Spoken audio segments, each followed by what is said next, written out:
Hello friends, welcome to my channel. और आज हम लोग पढ़ने वाले हैं मैथ्स क्लास 8 का चैप्टर 5 डेटा हैंडलिंग का पार्ट 2 में मैं टॉपिक जो लिया है एनसीईआरटी बुक से वो है पाई चार्ट। पाई चार्ट मतलब पाई चार्ट बोल सकते हैं या पाई ग्राफ बोल सकते हैं। पाई चार्ट मतलब रिप्रेजेंटेशन एक सर्कुलर फॉर्म में करना। इसको हम लोग ऐसे लिख सकते हैं, representation in a circular form. मतलब सर्कुलर फॉर्म में रिप्रेजेंट करना किसी भी डेटा को, कोई भी डेटा हो उसको सर्कुलर फॉर्म में रिप्रेजेंट करना उसको बोलते हैं। जैसे एग्जांपल ले लेते हैं सर्कुलर फॉर्म में, जैसे मान लीजिए एक सर्कल है, ठीक है, ऐसे करके ये मान लीजिए इस तरीके से कुछ है, तो मैं बोलूँगा कि फुटबॉल, मान लीजिए कुछ बच्चे हैं उसका फेवरेट गेम पूछा गया है, तो उसने बोला कि फुटबॉल में 50% अच्छा लगता है, तो ये वाला सर्कल का हाफ पार्ट जो है मैं इसको रिप्रेजेंट कर दूंगा 50% और बोल दूंगा कि इसे फुटबॉल, उसे इतना ये पसंद है। उसे 20% आपका क्रिकेट पसंद आता है, ये बोल सकता हूँ कि उसे क्रिकेट कितना पसंद है, 20% पसंद है, ठीक है। फिर मैं बोल सकता हूँ कि उसे टेनिस टेनिस भी 20% पसंद है, तो मैं लिख दूंगा कि टेनिस 20% पसंद है, इस तरीके से। तो अब मैं बोल दूंगा कि उसे बेसबॉल से बहुत कम पसंद है, मतलब 10% पसंद है, ठीक है, 10%। तो मैं इस सबसे लिख दूंगा बेसबॉल, यहाँ पे बेसबॉल 10%। तो इस तरीके के फिगर्स को हम लोग बोलते हैं पिक्चर। एक सर्कुलर के माध्यम से हम लोग किसी डेटा को रिप्रेजेंट कर रहे हैं, तो इसे हम लोग ऐसे अंदाज से अभी लिख लिया, मगर इसे एग्जाम पेपर में या किसी भी अगर बोले क्वेश्चन में तो इसे हम रैंडमली ऐसे नहीं लिख लेंगे, इसके एक पर्टिकुलर मेजरमेंट चाहिए। तो मेजरमेंट कैसे लेते हैं उसको हम लोग एक सम के थ्रू समझेंगे। तो आपको सम भी करके दिखाऊंगा यहाँ पे, प्रैक्टिकल सम, ठीक है। प्रैक्टिकल वे में इसे समझेंगे हम लोग। प्रैक्टिकल वे में सबसे पहले मैं लिख लेता हूँ यहाँ पे टॉपिक क्या होगा हम लोग का, ड्राइंग अ पाई चार्ट। एक रियल पाई चार्ट को कैसे ड्रॉ करेंगे, तो ऊपर हम लोगों ने एग्जाम्पल समझा था, मगर अभी हम लोग रियल समझेंगे। तो पहला स्पोर्ट्स किसी लड़के को पसंद है, तो कॉलम हम लोग लिख लेंगे पहला फुटबॉल, ठीक है, उसे फुटबॉल का पसंद है 50%। क्रिकेट उसे पसंद है 25%, ठीक है। टेनिस उसको भी पसंद है 25%। एक लड़के का ये इसका पसंद लिख रहे हैं हम लोग। उसके बाद दूसरे कॉलम में हम लोग लिख लेंगे फ्रैक्शन मतलब ये परसेंटेज के फॉर्म में है ना, तो फ्रैक्शन में हम लोग उसको ऐसे लिख लेंगे 50/100, इसको लिख लेंगे 25/100, इसको लिख लेंगे 25/100। फिर इसे हम लोग काट लेंगे। ये हम लोग को एक कॉलम के वे में हमको समझना होगा। तो इसे हम लोग मैं काट लूँगा, मुझे क्या मिलेगा 1/2, इसे मैं काटूंगा तो मिलेगा 1/4, इसे भी काटूंगा मैं मिलेगा 1/4। अब जो थर्ड कॉलम का वो होगा सेंट्रल एंगल मतलब क्या होता है, मतलब इसको हम लोग को ड्रॉ करने के लिए ना एंगल चाहिए। ये सब जो है ये एक एंगल है, ये पूरा एक एंगल है। ये एंगल इसी से फाइंड होगा कि इसका सेंट्रल एंगल क्या है। सेंट्रल एंगल कैसे फाइंड होगा, पूरा सर्कल का सरकमफ्रेंस होता है 360 डिग्री, तो 360 डिग्री से हम लोग इसको इंटू कर देंगे।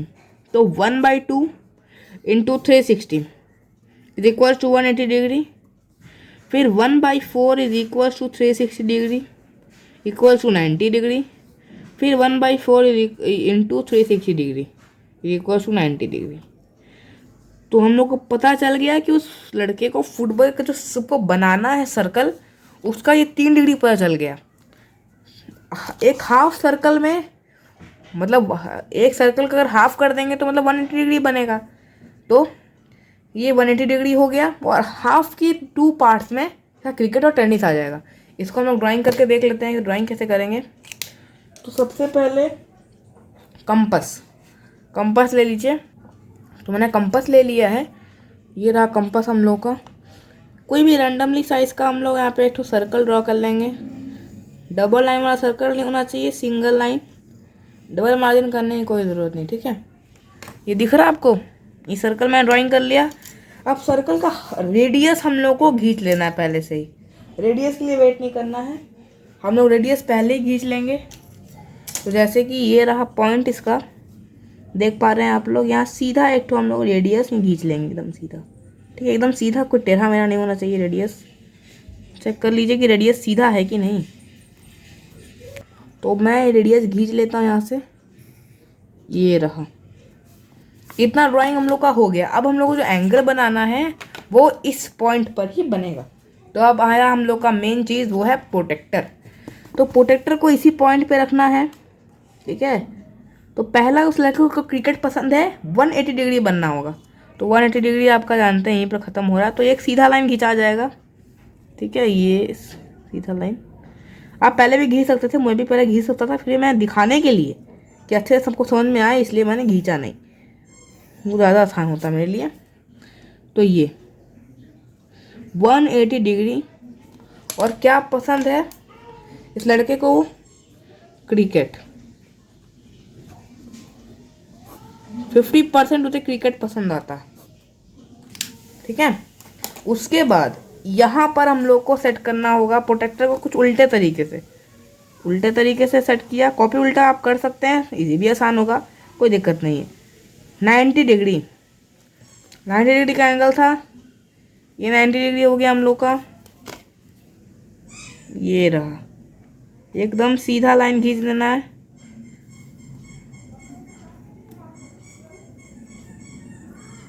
नाइन्टी डिग्री, 90 डिग्री, 90 डिग्री में क्या पसंद है इस लड़के को, इसे ये तो 50% इसे क्रिकेट पसंद है, 25% 25% इसे टेनिस पसंद है, और थोड़ा सा इसे फुटबॉल पसंद है। ठीक है, तो इसी तरीके से हमारा पाई चार्ट बनता है। इसी को हम लोग बोलते हैं क्या, पाई चार्ट।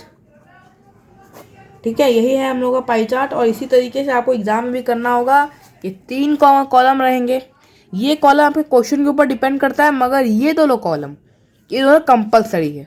ठीक है, अगर परसेंटेज में दिया होगा तो आपको पहले फ्रैक्शन निकालना है, और फ्रैक्शन निकालने के बाद उसको उसके पूरे एंगल से इंटू कर देना है, जो कि है 360 डिग्री। तो आते हैं नेक्स्ट टॉपिक पर। तो हमारे चैप्टर का लास्ट टॉपिक जो है वो है प्रोबेबिलिटी। अब आप लोग पूछेंगे प्रोबेबिलिटी मतलब क्या होता है। प्रोबेबिलिटी मतलब होता है चांसेस, कि किसी चीज़ होने के कितने चांसेस हैं। जैसे मैंने बोला कि आज 50% चांस है कि रेन होगा, तो 50% क्या है, प्रोबेबिलिटी है कि आज 50% रेन होगा, या 50% है कि वो सनशाइन होगा, रेन नहीं होगा। तो इसी को बोलते हैं कितना चांस है किसी चीज़ के होने का या ना होने का। जैसे मैं बोलूँ कि मेरा 80% चांस है कि मैं एग्ज़ाम में पास हो जाऊँ, और 20% चांस है कि मैं एग्ज़ाम में फेल हो जाऊँ। तो जो 20 और 80% है, ये क्या है, ये आप लोग प्रोबेबिलिटी कर रहे हैं, ये मान रहे हैं कि मैं 80% चांस है कि मैं पास हो जाऊँ। तो उसी को बोलते हैं चांसेस, कि किसी चीज़ के होने के कितने चांसेस हैं। तो अभी तो आप समझ ही गए होंगे कि प्रोबेबिलिटी मतलब क्या होता है। फिर भी इसका एक फॉर्मूला भी है, हमारे एनसीईआरटी बुक में दिया हुआ है। इस फॉर्मूला को आपको देखना बहुत ज़रूरी है। फॉर्मूला क्या है, नंबर ऑफ, खींच लेते हैं, नंबर ऑफ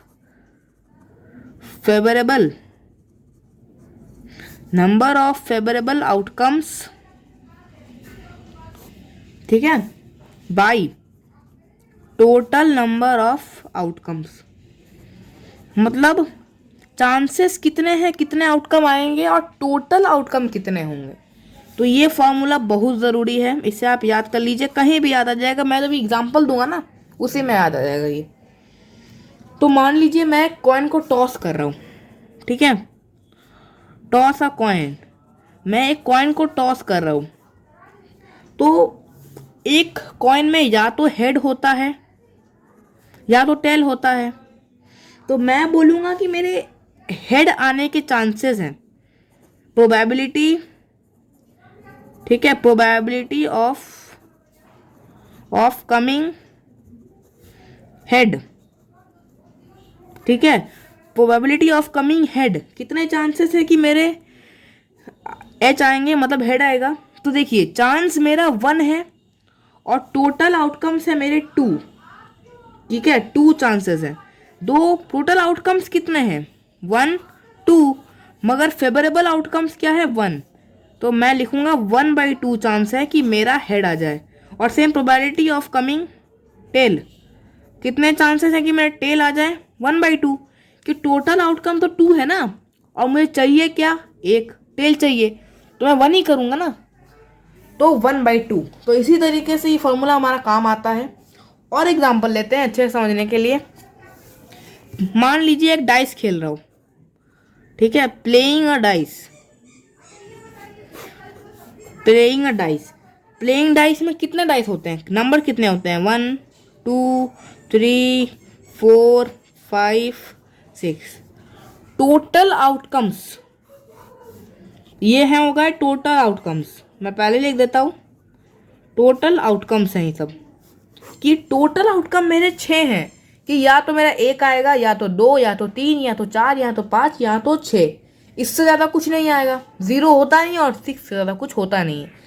तो मैं बोलूँगा कि मान लेता हूँ कि मैं चांसेस, क्वेश्चन पूछा है कि कितने चांसेस हैं, चांसेस ऑफ कमिंग 3,